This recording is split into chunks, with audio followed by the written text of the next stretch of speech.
咱们今天来看一下这个国产的高端旗舰货啊，这个是带 WiFi 功能的这个电饭锅啊，大家应该是很少见到，一般情况下是在城里面有钱人才能买得到的啊。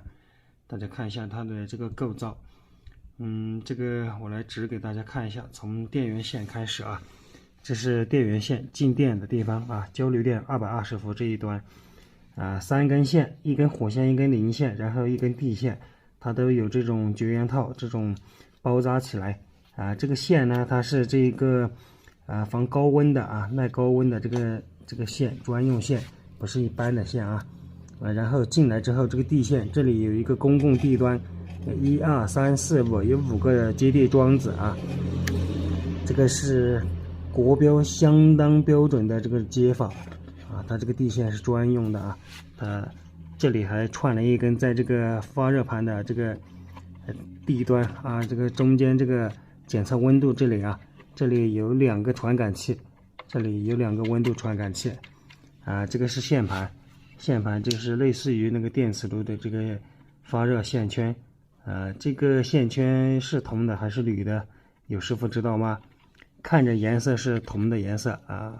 大家来猜一下，这个是铜的还是铝的这个线盘啊？评论区等着你的交流之流，通通流。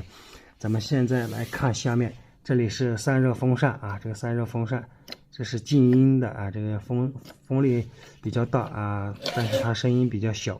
再来看一下这个它下面这个主板啊，这主板类似于电磁炉的这个主板，这个主控芯片啊在这里 ，CPU 在这里啊，放大看一下。有没有知道这个型号的啊？这什么牌子？美的啊，上面写着美的 ，MIDEA 美的，这是它的 CPU 型号，它的主板型号。旁边这小个是蜂鸣器啊，蜂鸣器，这里连接这一排线是串接到那个控制板上的啊，上面还有一个控制板。整体这个锅大概造型就是这个样子的。这边是电源输入端啊，交流进去，类似于电磁炉的控制主板，它有几个传感器在上面。咱们来看一下顶部啊，看一下顶部。顶部这一个是不锈钢的这个盖子啊，这个上盖。然后内胆的话，它是那个合金的啊，内胆是合金的。看一下它这个控制面板，控制面板是这个样子的。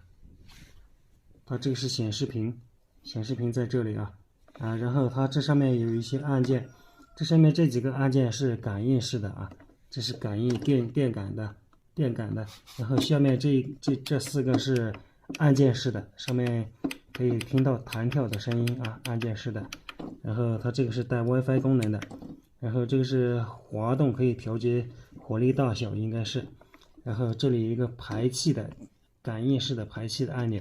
它里面有一个电磁阀，你轻轻的按一下，那个电磁阀就跳一下，然后这里就排气了啊，这里就排气了。这是带这个锁的啊，这是机械锁啊，这是带 WiFi 功能的高端货啊。朋友们，你们家买过这样的锅吗？这个零售价在市面上应该是在那个超市里面卖，大概是3000块左右一台啊，这是高端货。这些年估计会稍微便宜一点，这是前几年买的，这是用户带来修的啊，这个锅质量还是相当好的，比较板扎啊，我们云南话说就是比较板扎。